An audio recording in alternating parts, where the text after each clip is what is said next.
Morning, everybody. I'm sure you're all aware that our first item on the agenda is to elect a new vice chair because there have been a few changes in the committee members. Does anybody propose a vice chair? Councillor Edwards. Thank you, Chair. Can I propose Councillor Powell? You can. Okay.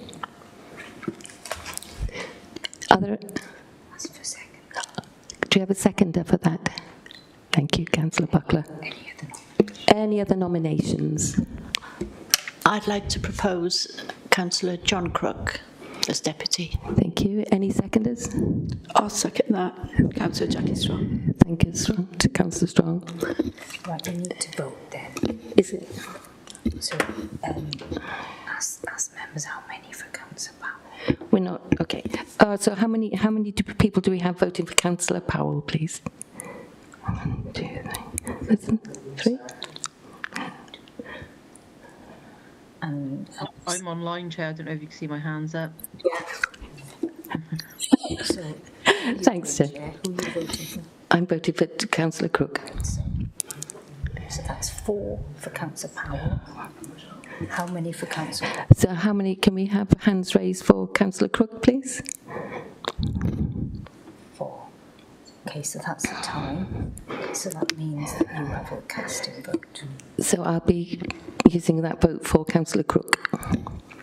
Thank you. Sorry, I have a casting vote, so as there's 4 votes per nomination, I will be using my casting vote for Councillor Crook. Thank you, everybody. Chair, sorry to interrupt. That's okay.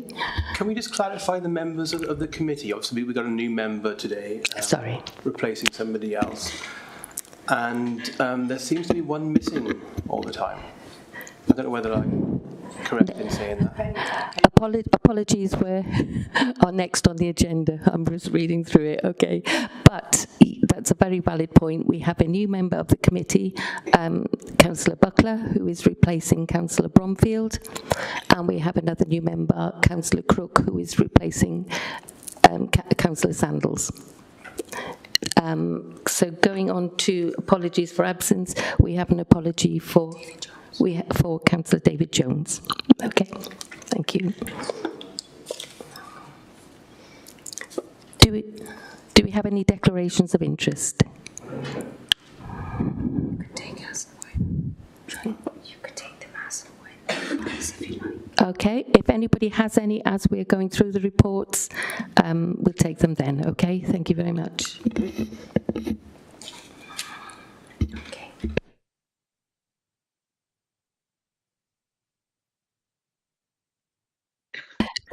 There is nobody from the public that we know of here today, so we will move on to item 5, which is to scrutinise the findings of the Youth Offending Service Inspection Report, and we have the manager, Mr. Chesney Chick, here to report back to us on that report. Thank you.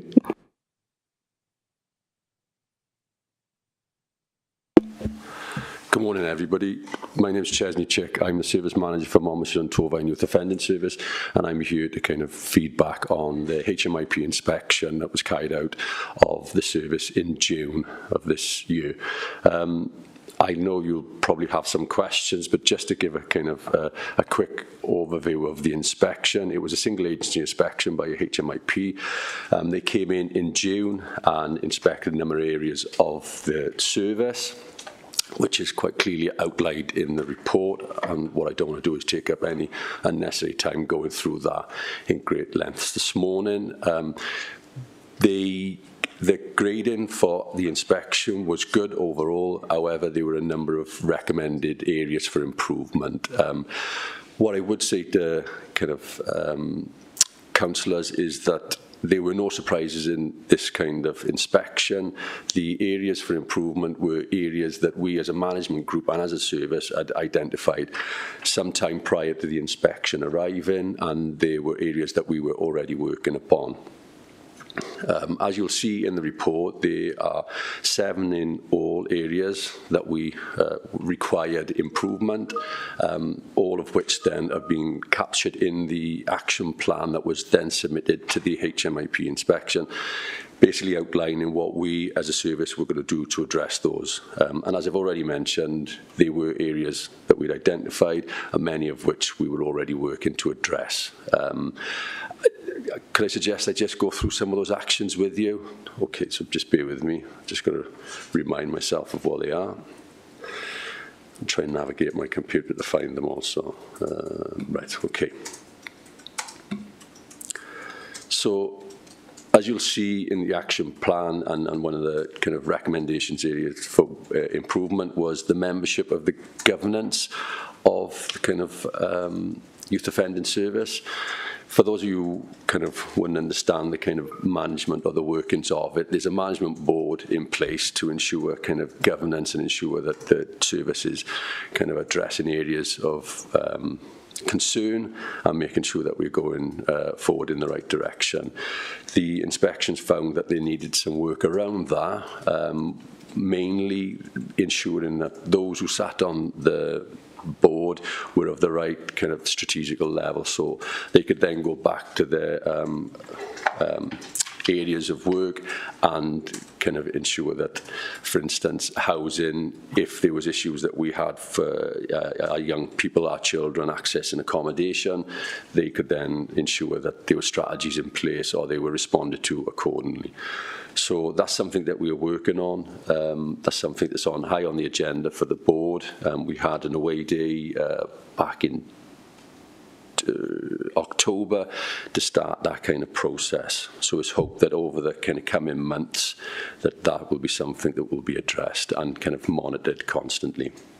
The other issues was the disconnect, as you may have picked up from the report, from the membership and who was on the board to those who kind of work within the service. Again, it is something we were addressing and looked at, and actually I'd looked at prior to COVID and lockdown. So we run some kind of getting to know you sessions with the service members and board members, and that's something we are now introducing now. Kind of COVID measures have been dropped. So those are the kinds of things that we're looking at as a service under the kind of first action plan. Moving down then, kind of improving the analysis. We acknowledge that that's a vital role of the service, ensure that the data that is produced from our database is used appropriately to drive kind of service forward.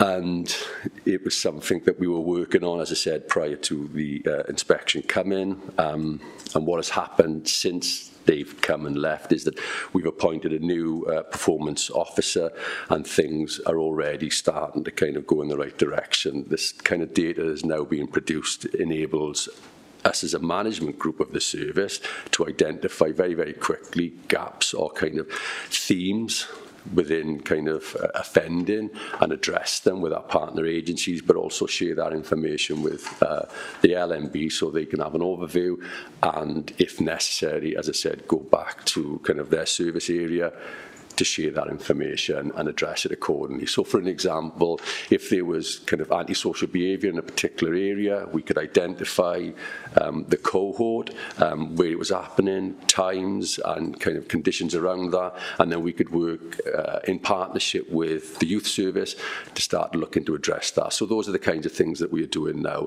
with that data that we are kind of producing and tuning, if you like, on a regular basis.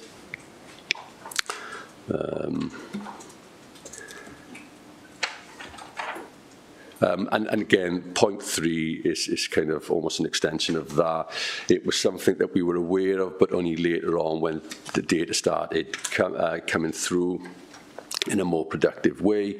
So, as I said, what we are now doing is ensuring, first and foremost, the work staff have the necessary skills, have the necessary training to engage young females who we are seeing kind of rising in the figures that we've kind of produced on a regular basis, so we can then address it in a preventative way rather than until waiting for them to come into the service, if that again makes sense. and just going through them very, very quickly.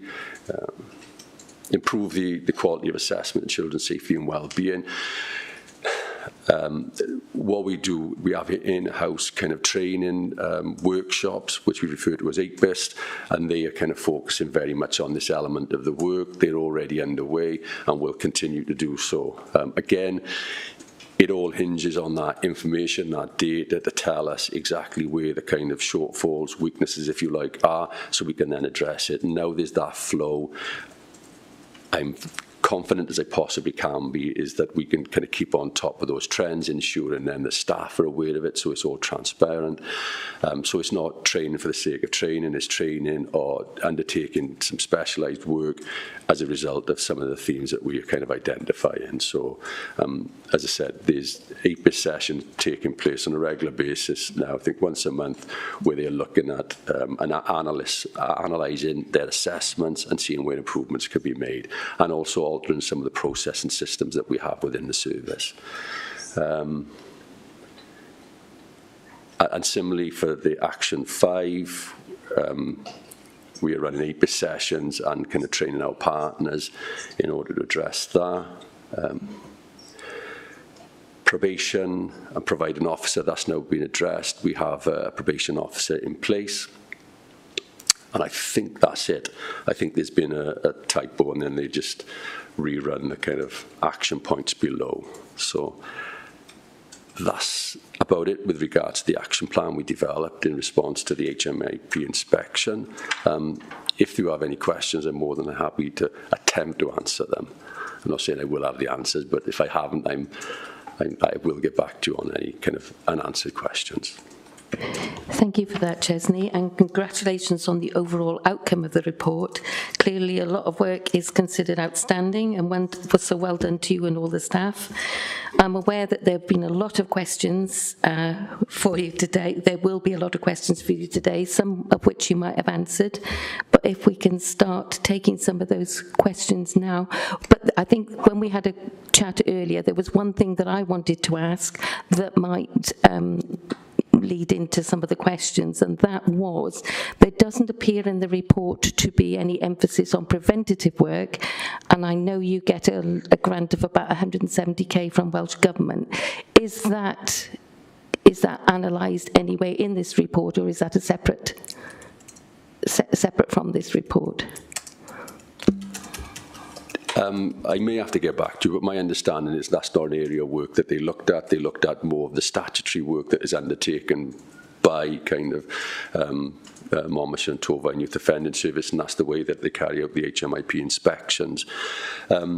What I would say, it was a question that we asked before they arrived, and the reasons why we asked that is because we are confident in the quality of prevention work that we undertake. And as you may or may not know, there's lots of kind of work that we undertake around that. And for other kind of councillors that may not be aware, is that there's been a shift in the way that youth offending services undertake their work historically, and certainly prior to me arriving. And just to kind of give some context, I kind of started with Monmouthshire and Torfaen Youth Offending Service just prior to the pandemic in 2019, but sometime prior to that, the emphasis on the work was around statutory for those who were kind of entrenched in the kind of judicial system, whether that be in kind of custody or just on the periphery or within the court system.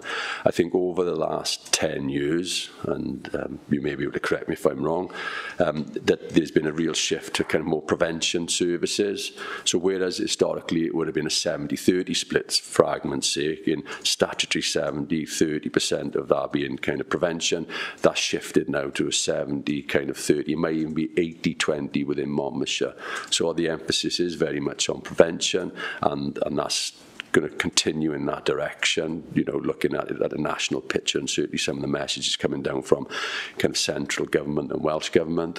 And as you rightly said, there's a large proportion of money then that is kind of provided to the service to ensure that those services are kind of keeping up with our demand. And as I said earlier, it is something that we pride ourselves in. We feel that we're in a good place, but that's not to say that improvements can be made, and we that kind of analysis of the data needs to continue to ensure that we kind of, that quality of service is continued. Thank you, Chesney, is what I wanted to hear. Okay, Councillor Edwards. Thank you, Chair. And thank you, Chesney, for your presentation of the inspection report today. Obviously, it's good to hear about the many highly encouraging ratings in relation to areas such as staff, partnerships and services, especially the implementation and delivery side of it, as you've covered. It's also pleasing to note the progress being made in relation to the recommendations, and also reading the positive comments from the children at the end of the report as well. I've got about 3 or 4 questions. I hope I'm not covering the same things that my colleagues want to cover, but I'll just keep them short if you like. And just a few points and that perhaps need clarification as well.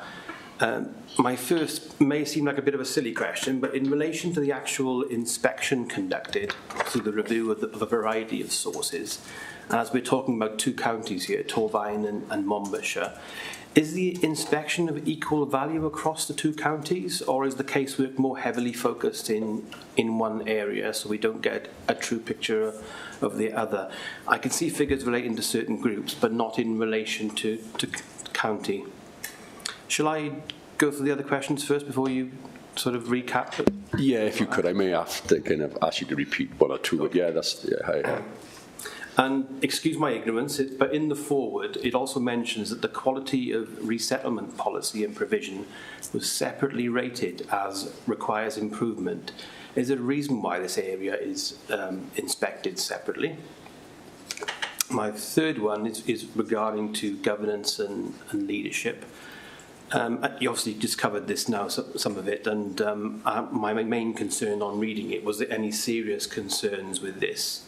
I mean, obviously there's been a bit of a change of leadership as well, but I wanted to sort of make sure that going forward everything is in hand, really. And if there were serious concerns in the area, I'm wondering how long it went on for before acknowledgement, and are the measures now in place so that it doesn't happen again? I think it's page 7 of the actual report. There were quite notable areas for improvement under this section, including the induction process. So you mentioned that that's being covered now. The attendance of board members, and probably more importantly, the disconnect between the board members and frontline staff. Now, I'm assuming that part of this may be a hangover from the pandemic, I imagine, but just wanted to make sure. Probably one of the main concerns for me, I think, is that girls form 28% of the service caseload, so more than double the national average. I suppose when we mention national average, we mean England and Wales. Yeah. That's the whole setup. Especially when there's 61% of the staff are female and 2/3 of the volunteers, although there's not that many volunteers, are female as well. So I found it a bit odd that one of the major concerns is the need to develop a strategy and response that meets the needs of girls supervised by the service. I think one of my colleagues wants to ask a question on the probation officer, so I'll leave that to them. Those are my questions. I do have other questions on the resources, but I think I'll let you answer what's in there, and I'll let my colleagues go next as well. Thank you. Do you want me to start by answering some of those questions now? So if I could take the last question, I think that's probably the easiest. I think first and foremost, to set the scene, there'd been a transition of kind of members because of elections, local elections, so we've seen a massive change. I think you're right, you kind of touched upon the hangover of the COVID, and I think that was a difficult period. I think that it's difficult for board members, and we accept it fully, that they're torn in a number of different directions. This is not their kind of full-time job. This is something that they've taken on as part of the organisation that they work for. So time is an issue very often, and certainly during now's COVID pandemic kind of shutdown, lockdowns, I appreciate that they were pulled in a number of different directions, and perhaps, and I'm not saying that's right, but perhaps on those occasions when we had board times they weren't able to make it and they didn't prioritise it. That is something that's on the agenda. That is something that has been discussed, and we've had kind of, as best they possibly can, guarantees that, you know, they will prioritise it going forward. I think the other thing to note is that we one of 3 services throughout Gwent. So as you can probably appreciate, the member from the health service has to attend those 3 boards, and there are occasions where we were running our board at the same time as Caerphilly Blaen y Gwent on Newport, and of course then they couldn't be at 2 at the same time. So those kinds of issues have been addressed, and hopefully, as I said, you know, we won't have the issue going forward. But I do kind of agree that lots of the attendance and then prioritising was during that difficult period that perhaps didn't come out in the report. I think the other thing worth noting is that some of the changes as a result of retirement has meant that the new chair of the board has a background in youth offending, so understands it from kind of a frontline perspective, but also a strategic kind of perspective, because he's kind of managed services. He's managed actually Monmouthshire and Torfaen and others throughout Wales. So I'm sure with kind of his understanding and knowledge of the service, you know, that kind of the local management board will be driven kind of in the right direction going forward. So I hope that kind of answers the question around the governance. You saw you'll have to kind of... Okay, so again, with regards to the girls, I think I kind of refer back to some of the stuff that I touched upon in my early kind of presentation, if you like, is that it was around the kind of statistical and kind of data that was being produced for the service. What we once had prior to the new information officer kind of join us was what I can only describe as a data dump, and trying to make sense of that, and having the time to make sense of that would prove kind of insurmountable, certainly from my perspective, whereas the new information officer is in a position where he can provide it not just for myself but for the whole service, so we can quite quickly see some of the patterns. And this is a pattern that has kind of come about in the last kind of month or so, or perhaps even longer. So we're talking in the last 6 months, in the last 2 quarters. So what we weren't in a position to do prior to the inspection arriving is really kind of dig down and bottom out exactly what was happening, where these issues kind of came from.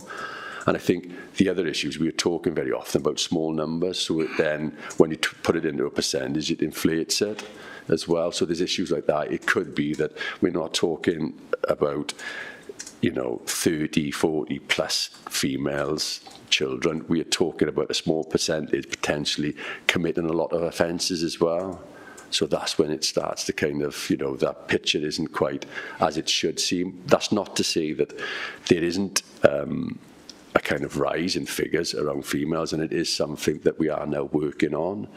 Because what we are finding, and the picture nationally is finding, is that girls are entering the system at a higher tariff, if that makes sense. So they're not, as would normally see, they committed one offence, can be dealt with, commit another, and kind of escalate through the system. They're coming in at a higher level, so the offences that they're committing are somewhat more serious than those who are kind of coming in at that bottom level. So we're not able to do that preventative stuff very often. So that's where that data is kind of vital, so we can then start targeting education establishments to see whether they got any themes, so we can kind of get into there and start doing that preventative work, whether that's the police officer who's based with us, or whether that's our kind of support workers, or whether it's in the kind of the youth service, and whether we start targeting some of their establishments to do some work with them.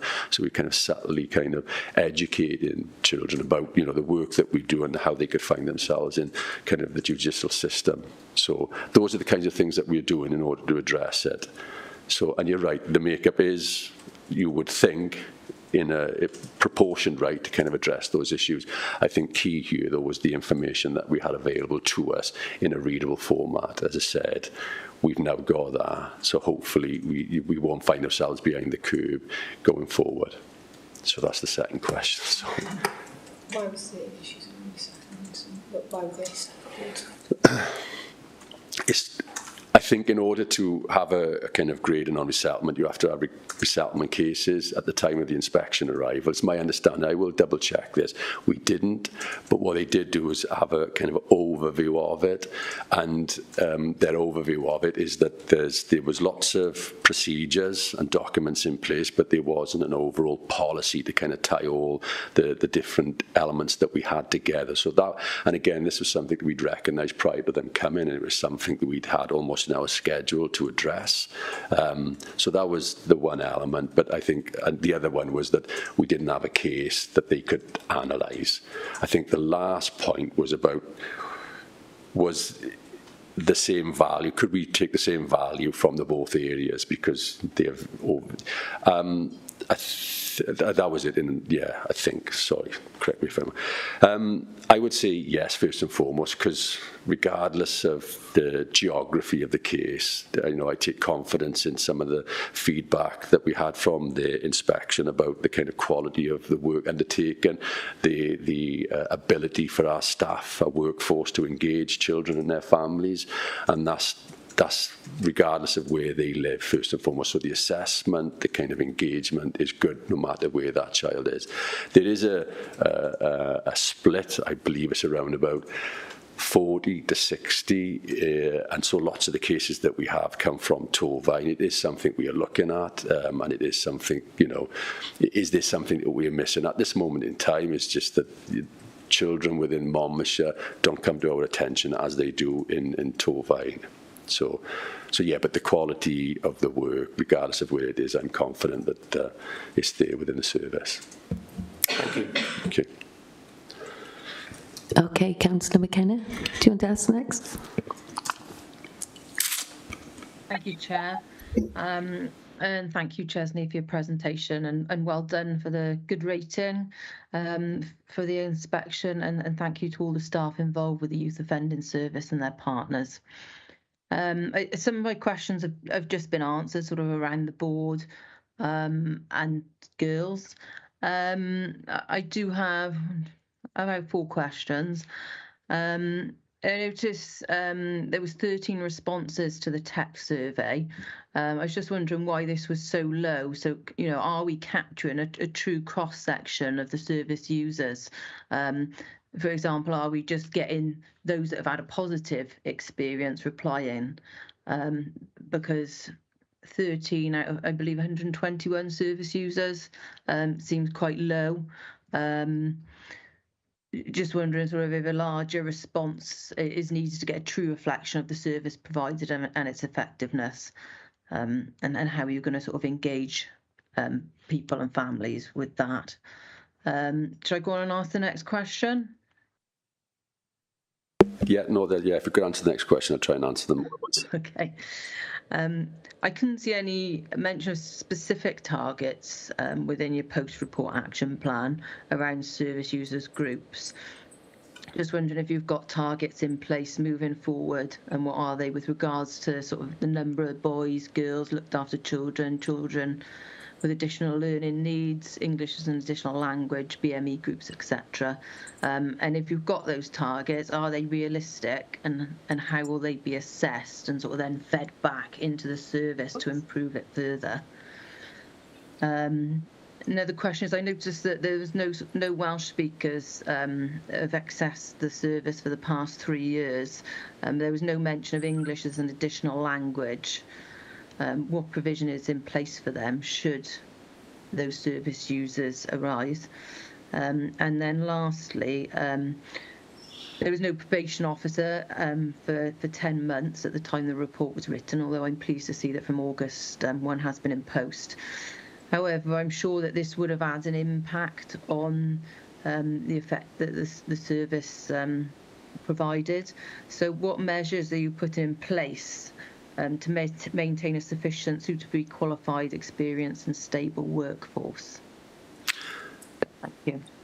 If I take that last one first and foremost, although we didn't have a probation officer provided by probation, we had somebody backfilling their post with agreement from kind of probation service. The person backfilling was known to the service, had worked as a social worker and as a manager within Monmouthshire and Torfaen Youth Offending Service, and his background was within probation. So we did have somebody in that post. I think that it was a period that it was left vacant, but it certainly wouldn't have been for 10 months because, as I said, we did backfill it. So we tried to kind of ensure that there was that continuity, you know, and there was somebody in place. I think the other thing worthwhile mentioning is that there's process and systems and kind of relationships, if you like, with probation that are well established. So there are meetings that take place on a regular basis. Now, regardless of whether that probation officer was in place or not, they were taking place. So if we had somebody who was transitioning from kind of Monmouthshire and Torfaen Youth Offending, for instance, to probation services, they would be kind of discussed there, they would be brought up and kind of information shared so that transition was as smooth as it possibly could be. So those kinds of things were in place during the period we were without a probation officer. Throughout that kind of period, as I said, I don't think my recollection was the period wasn't 10 months, as I said, because we kind of put somebody in post who had, as I said, probation, were qualified, but also, and more importantly, actually had a real understanding of the work undertaken by Monmouthshire and Torfaen. As I said, and as you've pointed out, fortunately that issue now has been addressed. But as I said, going forward, should we find ourselves in a similar position, because I'm conscious of the kind of current financial picture and that it could change for probation where they can no longer offer up that service, or it may be affected, that there's clear communication lines in place should that transition, or should we need the expertise of probation services to inform some of the decisions or some of the actions around a case that we are working. So that's, I hope that kind of answers some of the questions around that. You're going to have to kind of again. Okay. Provision for Welsh speakers is my understanding, although we've never had to kind of call upon it, as you'll be fully aware from the kind of figures over the last 3 years, we've not had any Welsh speakers come through, or we've not had any Welsh speakers come through who've required us to kind of communicate in their kind of Welsh language. Should that be the case, my understanding is that Monmouthshire has Welsh speakers throughout the service, and they would then be called upon to support us delivering that. If that wasn't possible, we would then get somebody in to translate, you know, whether that's a Welsh speaker or a person who has a different language other than English. So that's how we would respond to that. Going back to the question about the targets, could you kind of elaborate on that? I wasn't quite sure that the question in it, really, if I'm totally honest. I was just wondering, like, whether you have sort of targets, like obviously, like I think in the last year you said the report said there was 121 service users. So do you have a target? Like, is that broken down? So next year, do you want that number to increase or decrease? And then is it broken down further with regards to, say, as 28% girls? Do you want that number to increase or decrease? You know, if you've got targets in place for the different service users, okay, different groups. Thank you for elaborating on that. I don't necessarily think we've got targets. What we'll be aware of is what our current position is. So, for instance, we're aware now of the females and the increase in those numbers. So we will focus our time on ensuring that the service provision is skilled at kind of addressing and dealing with kind of those particular issues, and more importantly, as I've already kind of touched upon, is kind of addressing it in a preventative manner. So it may not necessarily be work that we're directly doing ourselves, but kind of in kind of discussions with our partner agencies, and as a report, whether that's education establishments or kind of youth services, is ensuring that first and foremost they're aware of it, so they're upskilled to deal with it, and then referring appropriately if they kind of have concerns around a particular cohort or around a particular female, and that may not be referring to us, that may be referring into other statutory organisations or other kind of voluntary organisations. So we are aware of that. Other figures we kind of look at is kind of repeat offenders, if you like. So those, and they are usually the more complex cases, those who kind of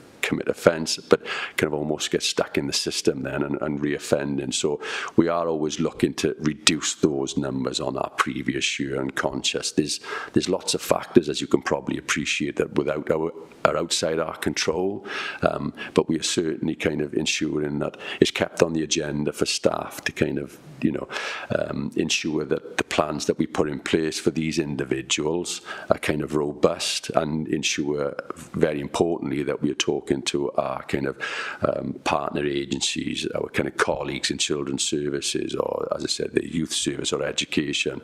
So we're having a kind of holistic approach to these very complex children, basically, to ensure that they have all the support that is required. But as I said, sometimes, regardless of how much support we're putting in place, it doesn't, they're not ready to engage with it, or it's just kind of, they just find it difficult to kind of withdraw from whatever it is that they're involved with.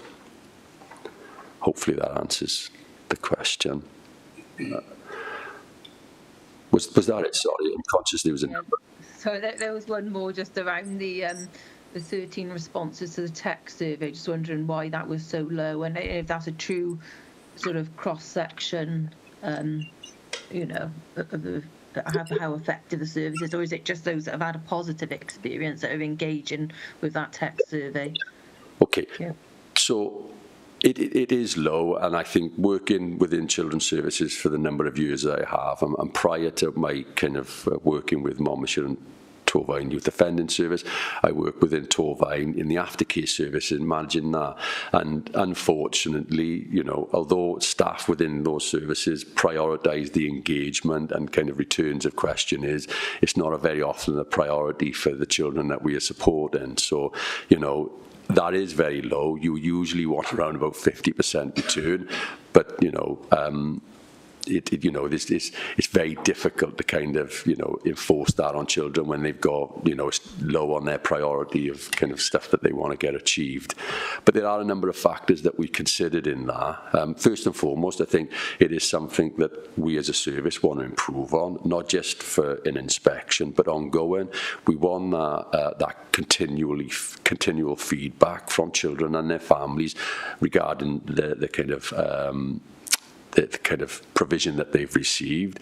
There are systems in place within the youth offending service, but what we are finding is that, for whatever reasons, children and their families very often don't want to engage with it. So, for instance, after every intervention that we carry out, we leave them with a questionnaire, a link to, and we'll chase it up if we don't receive anything. But it's how many times we can chase it up before we kind of becomes a bit too much for the families. But it is something that we are looking at, whether we need to tweak the questionnaire, if you like, or whether we need to move to a different kind of format. So that is something that we've kind of considering. The other thing that we're looking at is having events, kind of workshops, if you like, or kind of some kind of conference for children to ensure that they get their feedback, but making sure that it's right for them. And so for instance, we have an award, part of that day then would be a bit about, what do you think of the service? Is there any areas that you can improve on? It's stuff that I've been involved with in my previous role, and it's something we were looking to introduce, and possibly identifying somebody within the service to take kind of responsibility for that element of the work. So we're not quite there yet, but that's something that we are considering. And the final point here, I think, was, is it a true reflection? What I would say, in the feedback that we had from that cohort, I do know one in particular young person who is an extremely complex case, and is a child who's now an adult actually, but was a child, if you like, when she was working with us, who would have no issue with making her feelings known, regardless of who she upset. So I'm fairly confident that the responses that we had was a kind of a response that we would have had if it was a far bigger cohort. But it's just a shame that it wasn't. So I hope that answers that final question. Great, thank you, Chesney. Is that okay now, Jane? Have you had all the answers you want? Okay. Thank you, Councillor Stevens? Thank you, Chair. Thank you, Chesney, for your presentation and your report. I'm Councillor Maria Stevens from 7 Ward, Caldicot. I see nothing in your report about restorative justice for youths. And to put you in the picture, a few years ago, we did have some really bad issues in Caldicot with ASBOs, and we had a panel of the Restorative Justice Committee with both local authorities. I was representative from Caldicot Town Council on that panel, and we haven't got that that committee anymore. The issues that we addressed at the time worked. Because of the size of Caldicot, it was amazing when we had youths address us, or we addressed them, that they were around telling their friends that don't do this, don't do that, because you find yourself in trouble. And because of the issues lately that we've had in Caldicot, I was wondering if restorative justice, there was a chance to bring in restorative justice back into areas if the local authorities. Do you think it worked? And is there a chance of us having that that set up again? Please, thank you. I think the simple kind of response is yes, first and foremost. So yes, we still kind of have restorative kind of justice programs and support within the service. I would hazard a guess as the person who kind of managed it when it was in Caldicot, when you were involved, is the person who's still in post and still working. And a similar scenario took place in kind of the Torvine area, where there was some issues with certain elements of the community and a number of young people, and a similar outcome was achieved as well. So yes, it is something that we still do. It wasn't picked up in the inspection because it wasn't an element of the work that we do that they were looking at. But yeah, I'm more than happy to kind of have a discussion outside this arena and then look at what we could do. Can I just come back into there then? Well, if you were going to look into it, can I make a request that you could contact not just us here, but also Caldicot Town Council, if that's appropriate, please? Thank you. Are you happy with that? Okay, thank you. Councillor Powell, I think you haven't been able to get your hand up. Thank you, Chairman. Do I have to declare an interest because I have got a child that's special needs? So I'm going to mention children with special needs or not? No, I don't think so, Councillor. No, that's right. Then, yeah. What I'm concerned about is that you get children that have slight special needs, that some of these criminals will get hold of them and they use them. They use them as watch people or other things, and when anything goes wrong, the police come along, and usually that's the young person that gets caught. This probably happens in a great many different circumstances. Is there anything that you do to help alleviate this problem? Because it does seem rather that there are quite a few vulnerable people about who do get led astray. They become criminals, but in actual fact they're victims as well. Okay. Yeah, first and foremost, I think to kind of set the scene, a robust assessment is undertaken. So that would kind of look at the child's kind of in a number of different areas. One of them would be any kind of learning disability, any delay, and that would be done as a result of not just discussions with the child, but also kind of any other professionals involved. Very often we would go to the school and try to establish whether they had any information that would kind of inform our decision and our action plan. And obviously all that information then would be shared then with all all the other relevant agencies, whether that be police or whomever. So, we're all then kind of responding and addressing that child in an appropriate manner. And if we need to get other professionals in to support with that, whether they be communication issues that they may have or kind of understanding, that would all be taken into consideration when we kind of responded to some of the activities that they were involved with, whether it be criminal or whatever. There is a lot of stuff going around county lines, which kind of I think you touched upon, which is vulnerable people get caught up in kind of this kind of culture of possibly selling drugs or kind of whatever it may be. There are mechanisms in place where we have the discussions with the relevant organisations, whether it be police and the judicial system, courts, CPS, and very often, if we feel that this child is vulnerable and been taken advantage of as a result of those vulnerabilities, they wouldn't then be prosecuted in the kind of, they wouldn't be prosecuted, they would be exempt from that. But that's not to say that we wouldn't then support them around some of that offending behaviour, but also looking at other aspects of their life to ensure that they were kind of as safe as they possibly could be from any further kind of involvement or place themselves at risk. And we've had a number of cases like that. So yeah, what I would say is that the systems in place are as robust as they possibly could be. Thank you very much, and thank you for your presentation.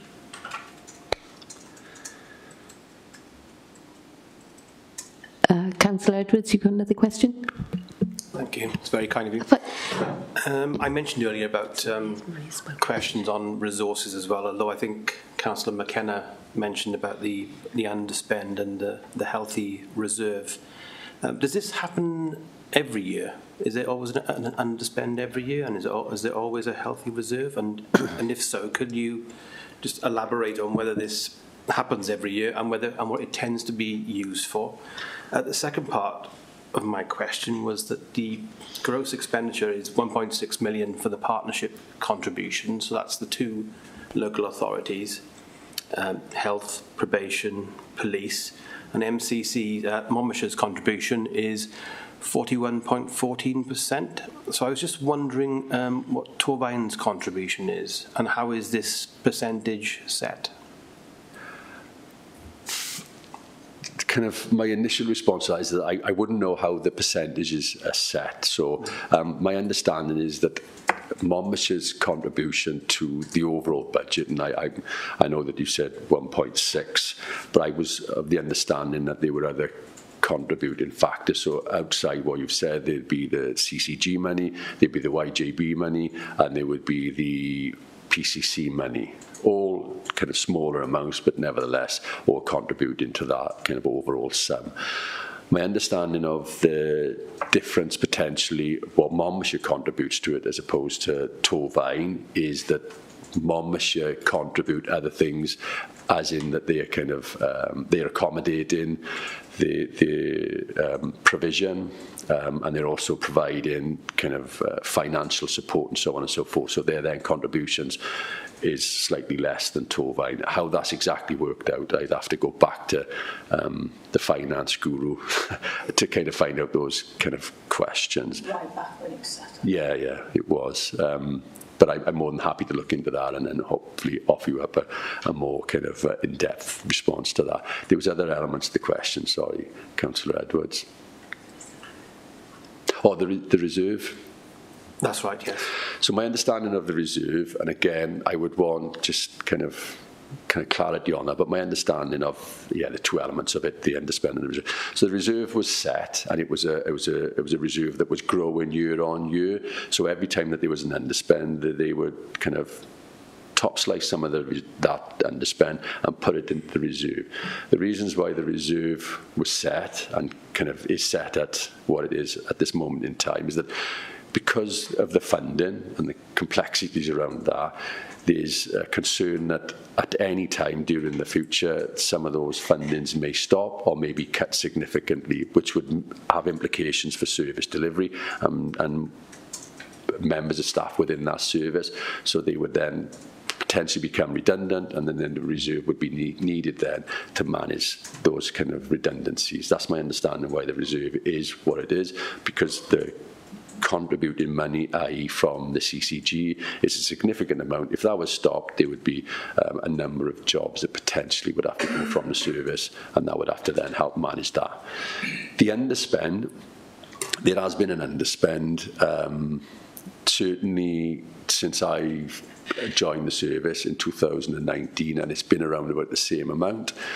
What happens to that underspend is that it then goes back to partner agencies, and those kind of amounts are worked out by finances dependent on the contributions that they make, so it's divvied up accordingly, and that's very often left to the kind of finance.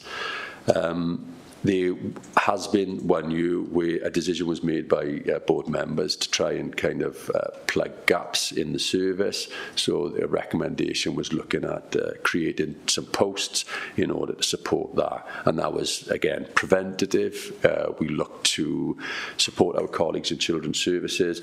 So those families that were coming to the attention of statutory kind of organisations, namely children's services, and if there was a kind of element of they were on the periphery, on the cusp of kind of the criminal justice system, we would look at providing them with preventative support in order to kind of steer them off. And that was as a result of a report that was undertaken, a thematic inspection, where it looked at children's relationship with parents or primary carers and the levels of aggression and violence that children were showing too, especially around the pandemic. So we were looking as to whether that was an issue for Monmouthshire and Torvine, and hopefully we could help address that then with some parenting work and other preventative measures going in. So that's the 1 year that we didn't pay back the full amount of underspend. We used it on 2 posts. Okay, thank you. Can I just, sorry. It sounds a bit vulgar talking about the money aspect of it, and what you do is a fantastic service and obviously much needed. Yeah. Thank you. Can I just interrupt very rudely about the historic setup and how the finances were organised?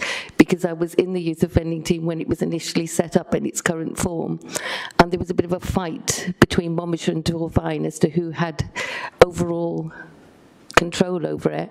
And unless it's changed, Monmouthshire, actually, all the staff are employed by Monmouthshire, which I'm sure has an effect on those sort of finances, if that helps.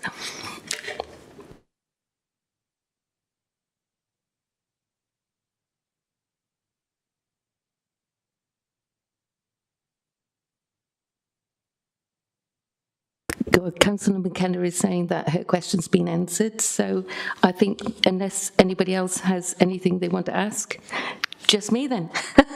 Okay.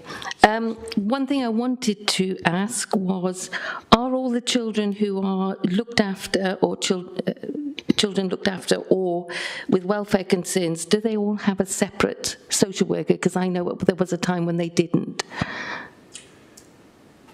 Just for clarity, yes, a separate social worker within children's services? Or yes, sorry, yes.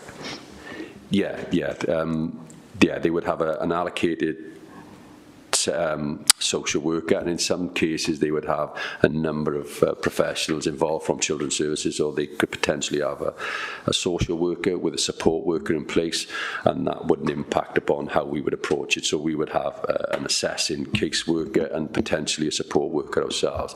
So very often there could be numerous professionals involved, but yeah, they would certainly have an allocated social worker if they're looked after, or if they were being supported as child in need. We wouldn't take case responsibility. Right. We would just be dealing with their offending behaviour. Yeah. So that's changed for the better, I would say. Yeah. Okay. Thank you. The other one area that you mentioned earlier about housing, which I think sort of connects with the lack, possibly with the lack of a probation officer, because an area of concern was children coming out of prison, which usually I would have thought the older age young offenders that you have would have been managed by probation and would have dealt with those sort of housing. I'm not sure what age you're really looking at, it doesn't state that. So do you think that that area of concern that was raised was sort of affected by your lack of a probation officer and the resources that they would bring to this? I think I think first and foremost, it's worth pointing out is that, and I think it touches upon the resettlement and kind of how that works. Very often we are looking at resettlement of cases when we've worked with them for a period of time, whether it be on a YCC, a YC or a CR, and then how we then transition or resettle that child back into the community. So it's about looking who else, what other professionals, what other agencies are involved to maintain them whilst they're back in the community and no longer have an involvement from the youth offending service, because we are conscious that when we're involved, we're heavily involved in supporting that child manage their day-to-day, and when that falls away, very often there's an opportunity, not an opportunity, but certainly what we find historically is that they kind of get dragged into kind of negative behaviours, which then brings them back around kind of to that involvement with us. So very often our resettlement's kind of dealing with that, going on to the probation and more issues around possibly kind of accommodation. It hasn't been something that we've been faced with over the last 2, 3, 4 quarters, over the last 12 months, because we haven't had people who are transitioning from custody back into the community. But it is something that we are conscious of. We are conscious that the current climate that we find ourselves in, where there's been cuts made everywhere, and people are finding kind of it very, very well. Families and children find it very, very difficult to manage. That it potentially could become a factor that impacts upon the children, but more importantly, the families that we support. So that's an issue for us around housing. That's certainly something that we want to get housing involved in our management board. So there's that kind of constant flow and communication with them about any issues that we may face. So I don't necessarily think it's an issue as a result of probation or involved. Because I said there's been systems in place where we've had good links and communication with them, but I do think that it's an area that we've identified that we want to strengthen on our management board. So we've now approached housing within Monmouthshire and Torfaen, and both of which have agreed, and they're at the right strategical and seniority to attend the board. So hopefully that kind of gap will be plugged going forward. Thank you, Chesney. There's just one more, and I'm not expecting you to have a really good answer for this. There's been an issue identified this weekend about misogyny within the Gwent Police, and I'm wondering whether you think, or whether you could let us know at a later date, if you think that impacts upon the numbers of female offenders that you have. Again, I think I would have to go back and give that some thought and kind of discuss it with kind of the appropriate people.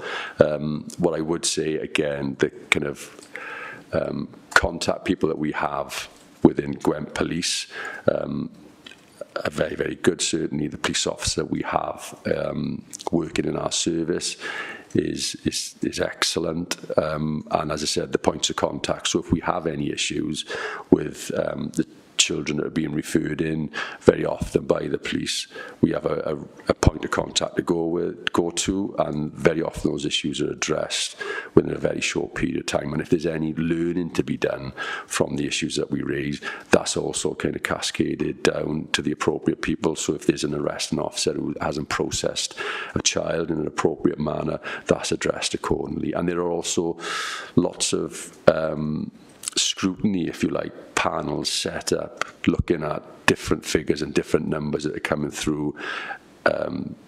So, for instance, we have a Gwent Monitor Review panel, so it's looking at all the children who are held over custody over a period longer than over 12 o'clock at night, and they are scrutinised on a monthly basis.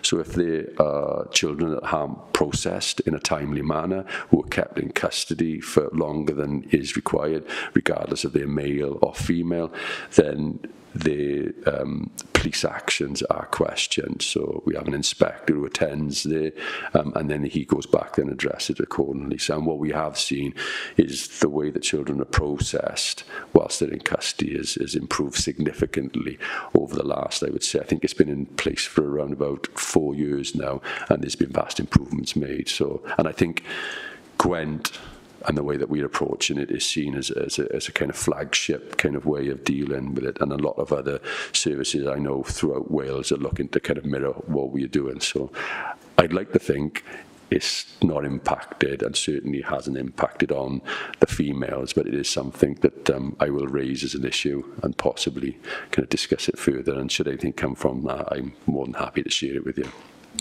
Thank you, Chesney. I don't know if I don't think we have any more questions, so I'd just like to again thank you for coming. Thank you for all your answers. They've certainly made me feel very confident, more confident. And yeah, congratulations to your team for a good outcome. Thank you.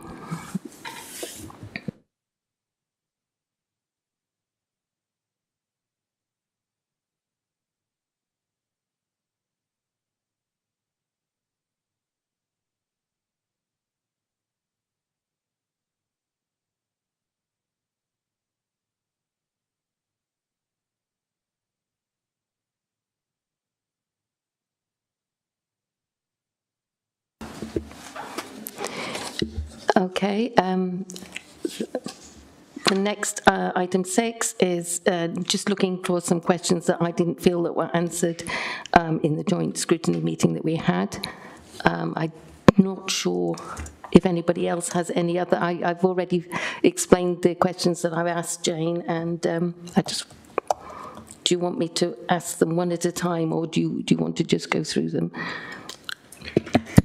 No, please feel free to ask them one at a time. Okay. Well, I suppose I would like to say one of the reasons that I think we are here as the scrutiny committee really are to assist in the sort of finances, and we know the current financial position, and we would like, I think, as a committee to look at this non-politically and see where we can or can't support the Cabinet in making financial decisions. So one of my questions was, how much are the most expensive placements costing? Do you want me to do them one at a time? Or... That's the question. Yeah, you've had them in advance, hadn't you? Yes? Yeah. Okay, so the most expensive placements, as we, consider them to be, let me just get my things, is anything from, hang on, let me just find my email that I've had.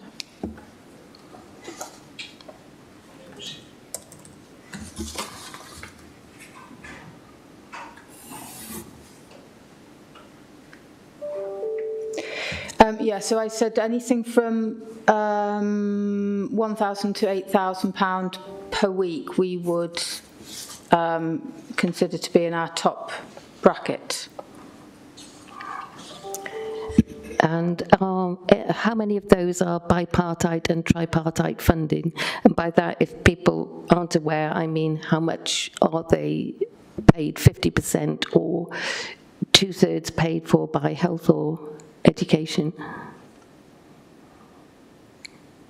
So we currently have 3 placements that are bipartite funded.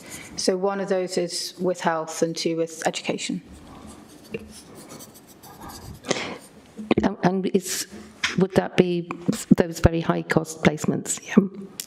The one, our most high cost placement is shared with health, 40% with health, and the other 2 are education. Thank you. So actually, how many are there in those top cost brackets? Sorry, I know. So it does vary. 33 at the moment. 33 at the moment. And the one question which, to be honest, might have been, no, I don't think it was answered by Chesney, is who's in them? Are they people who have a diagnosis, which would obviously be the ones that are bipartite or tripartite funded, and are they ordered by the courts and all known to Youth Offending Service? So we don't have any children who are in looked after situations because of their offending behaviour, but some children who are looked after are also involved in youth offending services, but it wasn't the main reason for them to be coming looked after. So all the children who are in those high cost placements are on statutory orders. So whilst the placement itself may not have been ordered by the courts, the fact that they needed to be in care would have been an agreed care plan through the legal process. So the children, there'll be a mix of reasons why they're in care. Some of them, I mean, again, it won't be just a diagnosis that causes them needing looked after services. The diagnosis will just be a context, as part of the context. But they will be in care either because their own families or parents aren't able to look after them, or as a result of abuse or harm or neglect, whereby their families or extended families can't, again, look after them. So the child that we have in... Some of the children that we have in most expensive placements do indeed have diagnoses around special educational needs or learning disabilities. Some of the children who are in high cost placements will be there because of their trauma experience, their adverse childhood experiences,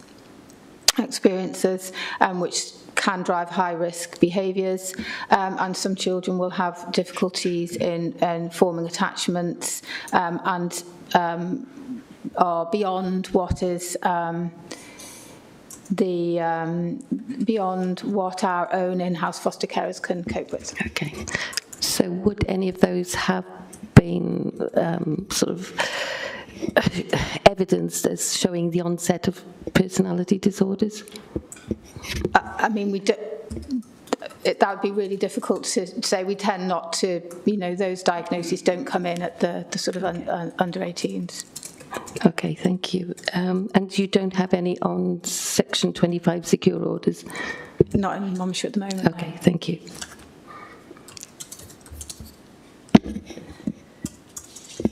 So, and nobody have any further questions? Yeah, if I could... Thank you, Councillor Cook.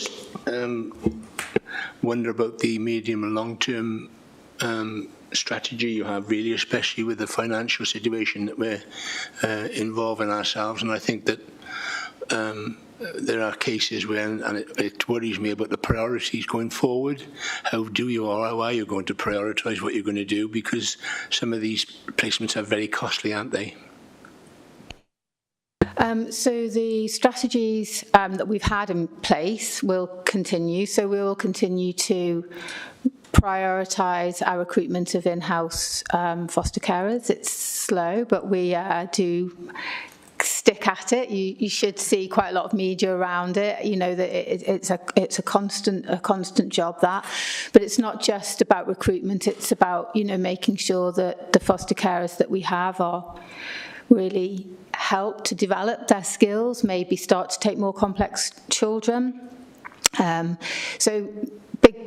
Continue to really prioritise that foster caring work, and that's something that we've done over the years and will continue to do despite our sort of current pressures, because we see it as our main one of our main vehicles for really helping us reduce some of the costs that we carry with placements, as well as giving it what we would feel to be the right experience for children to be cared by in-house carers and living in Monmouthshire. That's what we would like to see. And we've also got projects in train regarding developing and expanding residential placements within the county that are more in our direct control than purely just within a procurement sort of marketplace arrangement.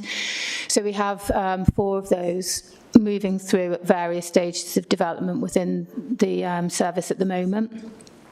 They've been designed with specific children in mind who we would like to offer a different experience to, bring back into county and so forth. But they are slow projects. These things don't take, are not quick to achieve. You've got to identify the property, identify the care arrangements, ensure that the property is registered appropriately with CIW, and then transition the children. So we have got a plan in place around specific children children to bring them back. But as I've said, it's hard miles. And then regionally, we will be engaging with our partners within Gwens and Health to develop and expand regional placements.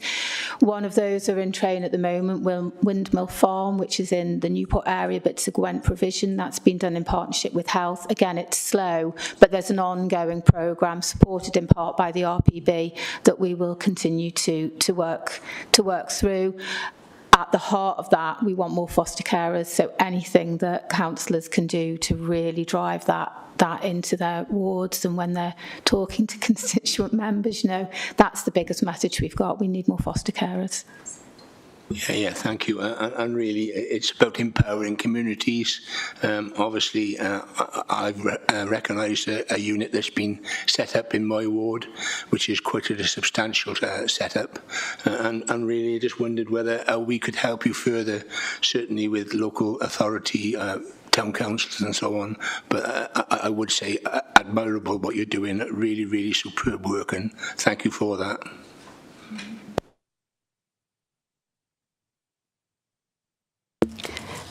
Does anybody else have anything to ask? Oops. So just coming on one of those last points, just about the foster carers.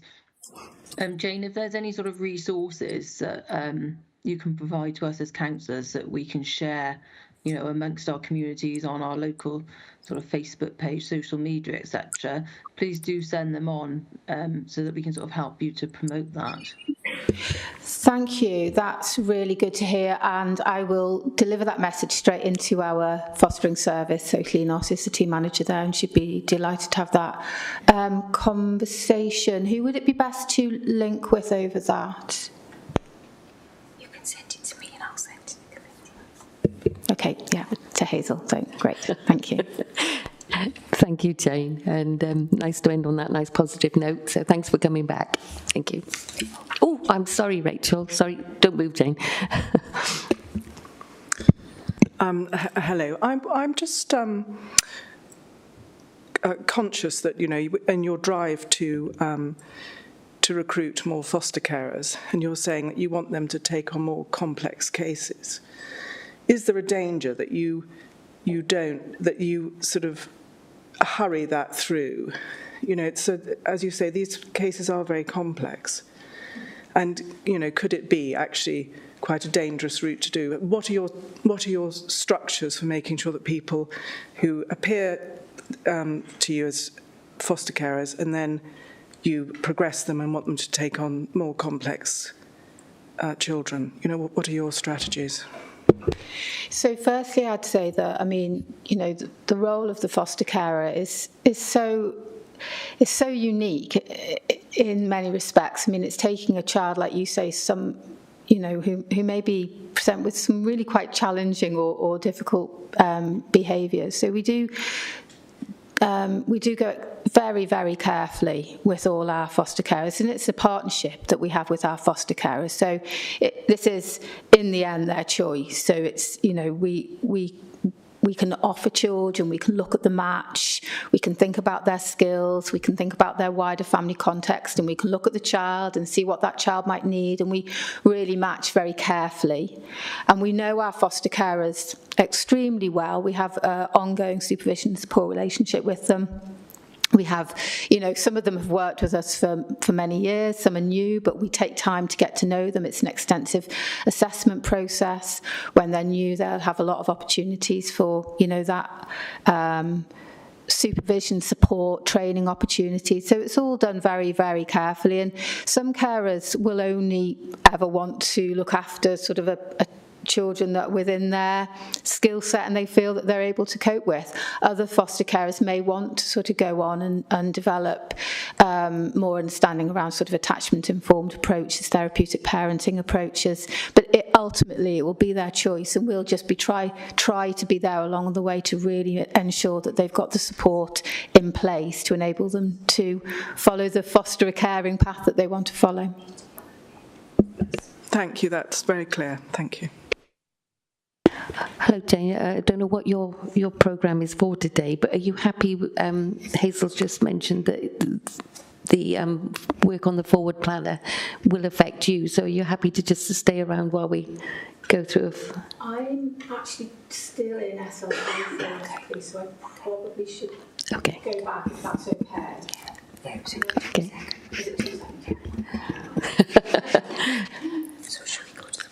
So should we go to the work programme? I'm going to hand over to Hazel here. Yeah, our forward work programme, we've got the meeting on the 10th of January and we've got corporate parenting strategy and the report on the respite provision for adults with learning disabilities. So given that the agenda for that meeting would need to be, the reports would need to be ready, you know, before Christmas, I'm just wondering what the likelihood is, because those are the two items that we've got there for that meeting. So if those aren't likely to be feasible, then it gives us a bit of scope to think about whether we change that date perhaps to a bit further away in January. It just comes around so quick in that first week back. I'm just sort of wondering whether that's either those are a contender or whether it would be worth us just pushing that meeting back perhaps. I think the corporate parenting one is rather ambitious for us at the moment. So we would welcome a pushback on that, to be quite honest. We want to do a really good job on that and make sure that we've had the right consultation before we bring it in. The second report that you mentioned is more feasible, that we could use that date, but we'd probably be happy for it to push on a bit. What we could do then, we've got a meeting on the 28th of February. I don't know if maybe the corporate parenting strategy would be more comfortable going to that one. We can definitely aim for that on that. And then maybe the respite provision one we could take to the January meeting, but if the committee's agreed, we could allow a little extra time and change that date to later on in that month. Would you be happy for me to have a look at dates and confirm with Jane and just push that date back? I think it's really a very tricky one when we've got like meetings that literally are the first week back, because the paperwork often has to go out before Christmas. Are members understanding of that? Okay, well, I'll liaise with Jane after the meeting to do that. There was only one other thing, is to make members are aware that we've received a request from Chepstow Community Council to have a look at, they would like us to review sort of services that will relate to minor injuries. Now, we've scrutinised this in the past, the previous administration, so I think we've had the health board here, they've taken their decision, they justified that to us. They weren't prepared to change their decision, but the Chepstow Community Council did an FOI and they've got some further information that they believe will have implications for Monmouthshire residents in terms of potential closures of future minor injuries units over the other side in Lydney. So it's up to the committee to determine whether they think they want to scrutinise this and what added value there would be. So I just wanted to make you aware and hand over to members. Councillor Edwards.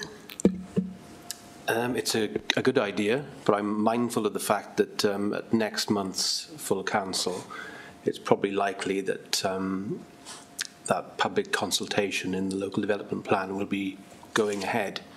And no doubt Chepstow residents will all want to feed into that, and that'll be part of it, part of the infrastructure of Chepstow. So we may want to wait until the outcome of that possible public consultation. Thank you. Is everybody else happy with that? Yep. Okay, that's fine then. Okay, thank you.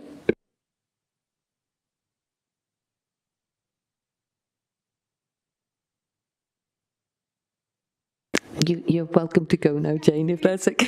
Thank you. Sorry, I forgot that.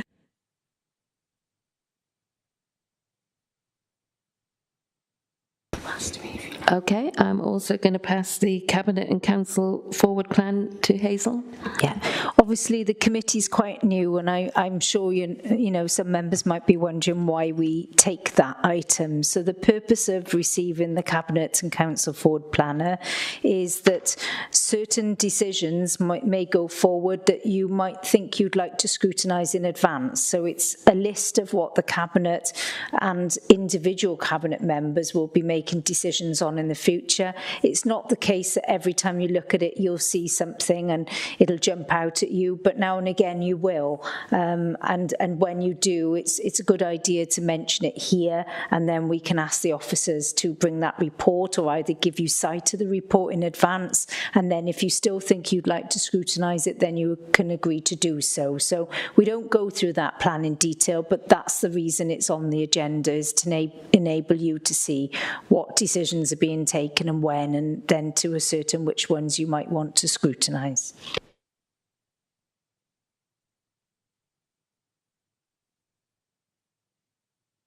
Oh, there was another suggestion possibly for the work programme which came from me, which the previous committee under the old administration had agreed to have a look at county lines, which was partly raised by Councillor Powell today when she was talking about vulnerable people taken advantage of, and that would be people of all different ages, not just young people but older people as well.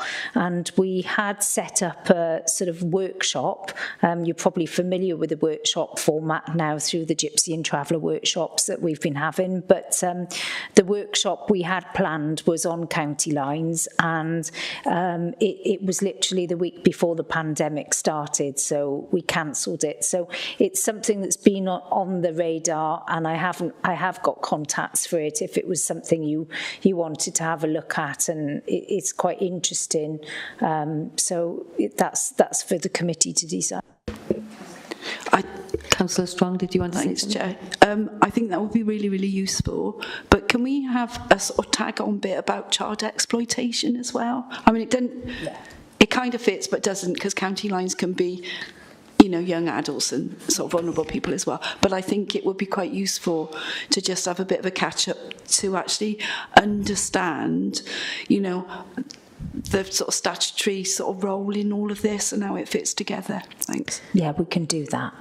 Okay, leave that with me. And I will set up the next date for the Gypsy and Travellers session. I just need to get some sort of steer from officers of what the next stage will be and timescales. So I'm not anticipating it'll be before Christmas, but there we go. So the next item on the agenda is agree the date and time of the meeting, but just to say that I'll liaise with Jane and we'll look to defer that back maybe 2 weeks if that's all right, Chair. Yeah. Could I also just raise, just to see what enthusiasm there is in the room, because I do think we need to be non-political in helping the Cabinet shape how we move forward with the current financial position. And I was talking to somebody from MonMaps who said they could possibly come forward to basically give us the figures of within the charging structure that I'm not overly familiar with adult services. There, I'm thinking the least pain for the most gain. If we could look at what numbers are in which charging structures for services, because if somebody in a sort of middle band is where most of the charges are, then you're going to gain a little bit more by having a very small rise, perhaps, in charges for services. And all of those things might be something that we could discuss here if we had those figures. Am I making sense for people? Does that seem like something that would be useful? I think it would be useful to see how charging actually the revenue from charging and actually geographically how it affects our residents, yeah. That's probably put far better. How do other people feel about that? Do you think it would be useful? Yeah? Okay, can you word that for me, Hazel? Thank you. One final thing, Chair. One final thing is that I've had apologies from Councillor David Jones today, and he's asked if the committee would be prepared to have meetings on Thursdays instead of Tuesdays, which most of your meetings seem to have been. So you've got maybe 1 or 2 more diaried meetings, bearing in mind that we're going to change the date of the one in January. Would it be agreeable to perhaps opt for a Thursday instead, and then the council diary is in the process of being determined for the next year, and I'll be looking at all the scrutiny dates in there, and if it means a certain member is absolutely unable to attend any of those meetings but a different day would be preferable, would that be a big problem for other committee members if we were to look for Thursdays next year onwards? As long as it doesn't clash with full council, because I think that would be too much. We'd have to make sure that it was clear days, but that's the chance to do something different, I think. Okay, all right, thank you. Thanks for that, Steve. Are we looking at mornings?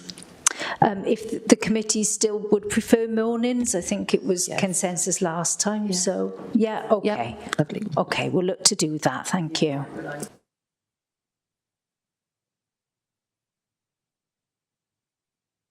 Thank everybody. Thank you everybody for coming. And I think our next meeting is the 10th of January. Well, it'll be changed. Oh no, it won't be. It will be changed. But thank you all for coming and being tolerant. Thanks.